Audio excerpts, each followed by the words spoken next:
to Silver Linings Talk Show, and today we really wanted to bring forth the discussion and conversation about being a new mom and new parents, and who better to have as our guest than Heather DeLuca, who is a lactation consultant and a perinatal mental health counselor. And I'm so excited because we've got great topics and conversation to have today about being specifically a new mom, but also it's good for everybody to have this info and all the above. So first, welcome. We are so excited to have you. Thank you. Thank you for inviting me here today. I appreciate that. So we were thinking, what are the topics that new moms kind of struggle with or face the most?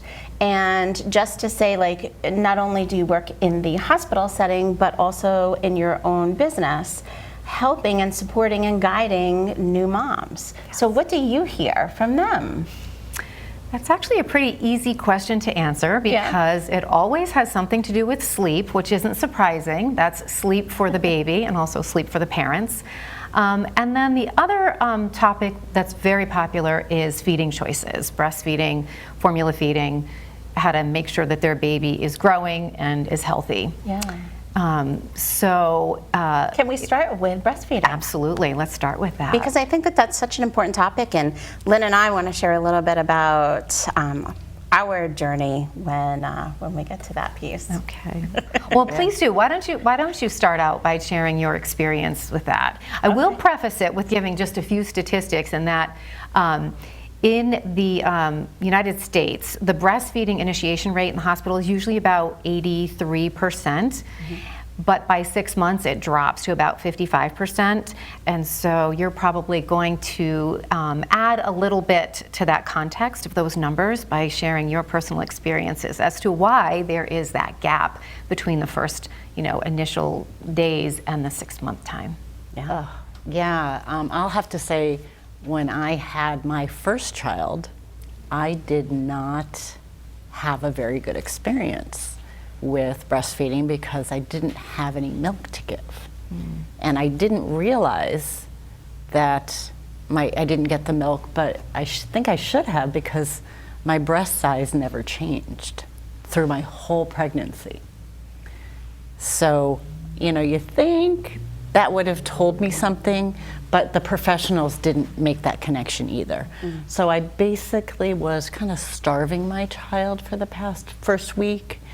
And then when I went in for the checkup, she had lost a lot of weight, and I didn't have a choice but to supplement, but really just switch over to formula, because at that point it was just so upsetting as a new parent to have kind of failed my child. That's how I felt. So I know you can probably, give some tips as to how maybe to avoid that situation as a new mom.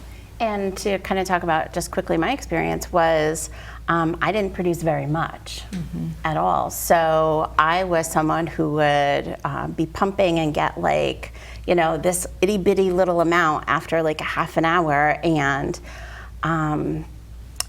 I think you go in almost with the assumption that this is just easy. Like, it should just happen. And what's wrong with me? Or what did I do wrong? Or what's going on? And you start having some self-blame and, even maybe a little bit of shame about it because everybody else seems to be doing it fine. What's wrong with me? And there was also that piece of hearing like how important it is. And, now I'm not giving that. So like any little amount that I could, I guess produce, I'd put it into formula because I'm like, this is like liquid gold. So we had to go to formula too, because I was like a crying mess. Let's just because my kid is crying and I'm crying, and it was not easy. So I think first is the benefits of breastfeeding. Let's kind of go there, because that was something that was in my head. Sure. I would be happy. Let's talk about that for a moment. So probably the most important benefit that people are aware of is that it has a lot of health benefits in terms of antibodies and immunities that get exchanged for the mom to the baby. And so that is probably one of the motivations that you had for wanting to breastfeed. It does create a nice bonding experience when mothers are able to breastfeed because of the hormones that rise when the mother is breastfeeding. I just want to go back to saying any breast milk that your baby gets is beneficial. And I also want to say that there is more knowledge out there as to how we can set up mothers for success. So for example, in your case, maybe your OBGYN or your certified nurse midwife could have checked your breasts while you were pregnant. That would make a big impact on your experience, because they might have been able to give you some information about your own body so that you could make some adjustments or changes as needed when the baby came. The other thing is doing a prenatal breastfeeding class, really giving yourself some opportunities for education about that, and your partner. That also can be very helpful in getting you set up for what to expect. And then also knowing that there are some options if breastfeeding is challenging for you, that you can see a lactation consultant, or you're utilizing your nurse's expertise when you're in the hospital. All of those services have been augmented through the years, and so there's a good chance that in your situation or in yours, there are more resources available than perhaps when you had children. So. I love the sound of that, because I think knowing in advance that I was going to have a bigger challenge, getting through that process would have been so helpful. Absolutely. To know. And having some tools to utilize beforehand, rather than having them put upon me with all the emotion and the hormones and the crying baby. I mean, all you want to do is pacify a crying baby. Right. And you just want to do right by them, and you don't have the energy, or you just have the compassion to just want to fix it. And I think the other piece too is that there certainly is a large number of people who choose not to breastfeed. And we just also want to reiterate that that is okay. It's certainly a person's personal decision. And sometimes people are also in a situation where they just are not able to, even if they want to. So I think I want to put that out there too, is that it's a personal decision of what someone chooses to do when they have a child, and that we just want to give information that yes, the breast milk can be very beneficial to the child, but it is not the end all to be all, because our children who ended up having formula are okay. Yes. I think the takeaway message there is that if it is somebody's desire to breastfeed, we need to supply them with the resources and the education that they need. And if they decide to do that, and for some reason it doesn't go as planned, we need to focus on the fact that the health and well-being of the baby and the mother is really the top priority. Right. So, and so I like the way that you Including said that, the Dina. mental health of the mother. Absolutely, that is a Because like really I said, big I was piece a of it. crying mess. Well, I will tell you, in my own practice, when I work with mothers, you do get to a certain point where if you've worked with them and they are sending you the signs that they are ready to make that switch, then it is also my responsibility, even though I'm a lactation consultant and you would think that I would just be promoting breastfeeding, it is absolutely promoting that well-being of the mom, for sure. Absolutely. Love that. Yeah, so we kind of discussed, challenges that we faced. Is there any other challenge that you have heard or that you have, tried to support someone with? And any thoughts of what mothers can do, any other things that would be important for them? Well, I think a really important message that I could send is, particularly in this day and age when social media is such a big part of people's lives, they're looking at Instagram, they're seeing freezers full of pumped milk. There are people who are just, going on and on about how easy breastfeeding was for them. I think insulating themselves from those kinds of messages, particularly when they're having a hard time, is really important. And I also think it's, if you're around somebody who is breastfeeding or struggling with breastfeeding, is that you give them support. You don't second guess them, don't undermine their decisions, just give them support, because that's really what they're looking for, particularly if they're crying. And so that message can go out to partners that, you know what, it's a very difficult time for them, and so being patient and being understanding and helping them get to where they need to be is really what your role should be. I love that. Yeah. That is primary. I think that would be number one, to be supportive Yes. in the decision that is made by the parents or obviously the mother's situation is going to be primary, but the caregivers themselves are making this decision, and to support that would be, of course, the most important thing. I love that. And then I think the silver lining of this, and there's a few, is number one is, thank goodness we have access to formula. And I really thought, so much for that situation where there was no formula. That to me was devastating. So I felt so much for moms. And then also being aware that there are women that freeze their breast milk because they do produce a lot and they donate it. Right, there are milk banks. The one that we have closest to us is the Mother's Milk Bank Northeast, and it's actually easier than you might think to be able to donate your milk. So if you have a situation where you're making excess milk, or you are a surrogate and you wanted to donate your milk, you can go online and you do a short screening. It is all paid for by the milk bank. They do a blood test, and they have you do a small health assessment, and then you're able to donate your milk. You follow the criteria that they put forth, and they pay for all the expenses of delivery and donation. So if that's something that someone is interested in, that can be just a lifesaver for parents, moms who are not able to produce the milk that they want. So Talk about support. Yeah. Yes. That's brilliant. Yeah. That's brilliant. That's a great resource. Yes. And the next hot topic with new moms. Yes. Sleep. Yes, let's talk about sleep. Oh boy. So let's go talk there. about sleep for babies. So, Yeah. and I think, and the reason I want to start there is when I talk to moms who have challenges with their baby sleeping, they're like, I just don't know why I can't put them to sleep at 7 o'clock at night and have them wake at maybe midnight to feed, and then wake at 6 o'clock in the morning. And it's like, well, if you think about babies' bellies, they're about the size of their own fist. And so that's pretty small. Yeah. So how much can you fit into that baby to let them, to allow them to sleep for that long?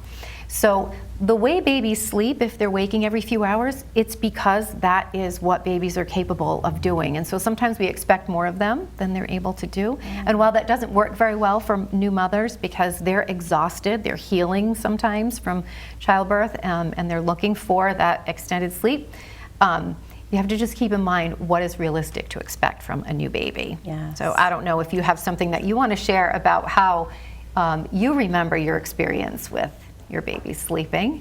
I just remember just sleeping with my baby through those younger days. I would sleep with my baby because I was so tired, and I would feed the baby the bottle, and I did have a lot of support from my husband. When he came home from work, he would take the late shift. Sure. I would get a few hours in a row, and then I'd wake up and take the feedings from there. So, there's always ways to work it, and I refer back to your support thing. I mean, having some support where you can get some sleep when somebody else maybe could take care of the baby for a little while, I think is a great idea. And what about that idea of co-sharing or bed sharing, co-sleeping? Yeah, so there are a couple of different ways. I'm not sure, Lynn, when you were saying you slept with your baby, is it if you meant at the same time or whatever, but I can go over that very quickly. So the recommendation by the American Academy of Pediatrics is that your baby is sleeping in close proximity to you in your room, in a separate sleep space that doesn't have any blankets or stuffed animals or bumpers or anything like that. So that's the recommendation. And then there are other ways that you can also sleep safely with your baby, either in a co-sleeper, so that's like a 3-sided crib that abuts the bed mattress of your bed, which also has to be free of any blankets or anything like that. And then finally, there's also bed sharing. And so when people talk about co-sleeping, it's a little different than bed sharing, where the baby is actually in the bed with you. And believe it or not, even though that is not the norm in the US, that is a lot, they're very common in other cultures. And there is a way to do that safely. The recommendation is just educate yourself about it. There are places that do a lot of research about this. I would mention Dr. James McKenna has done a ton of research over the years about how you can safely share your bed space with your baby if that's what you choose to do, because mothers do report that they get better sleep when their baby is close to them. Because they've been close to them for 9 months. Exactly. It's not a surprise. Absolutely. Absolutely. And you talked about how important it is to honor your baby's sleep pattern versus trying to create a scheduled sleep. Right. And I would say that that was something that we did very well, and we would go very late to family events. We would be 1 to 2 hours late all the time because we honored our child's sleep pattern. And it was like when he was ready, then we went. That's right. And it doesn't last for very long. I mean, it doesn't. So exactly, and you end up having a happier child. Exactly. Is what you notice. But I have to tell you, naps ended at age 2. He was done. So that was a change I wasn't expecting. I'm like, oh, we're done. We're done with naps. So that was something with sleep that I had to kind of adjust because, kids are often sleeping through age 2 and 3 and nope. Well, even if you think about how adults sleep, no two adults really have the same exact sleeping pattern, and it changes through your different phases of life. So the same principle kind of applies with infants, newborns, infants, and toddlers. Right. So respecting that. And I think one final topic that we had talked about before that I thought was so kind of cool was now I think it's through hospitals and agencies, they offer all these different amazing classes. And can you talk just a little bit about that to our viewers who are new parents, and this is for those also to give support? Absolutely. Times have changed, and while there's a lot of information online, I highly encourage expectant families to look into classes like childbirth education classes, the prenatal breastfeeding class I mentioned.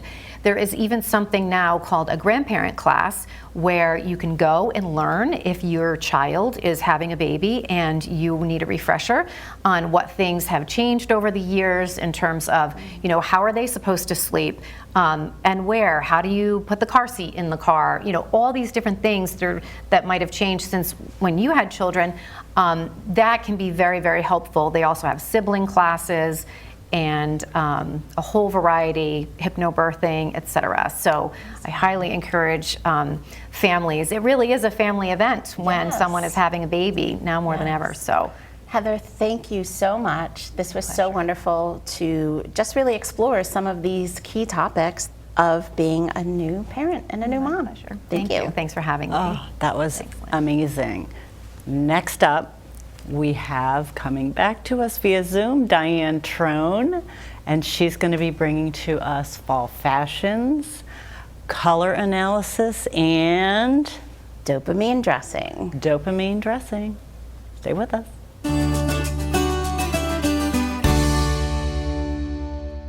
Hey Diane, what you been up to? Hey girls, so good to see you. It's you so look beautiful. awesome. Everybody looks so pretty today. I'm so excited to be here because it's fall and it's actually one of my favorite times for dressing and getting a few new things for my wardrobe because, it's sweater weather, right? And it's boot weather and we're all excited about all of that. And the thing that we're doing right now coming out of this pandemic is talking a lot about dopamine dressing. So what is that? Do you girls know what that means? No.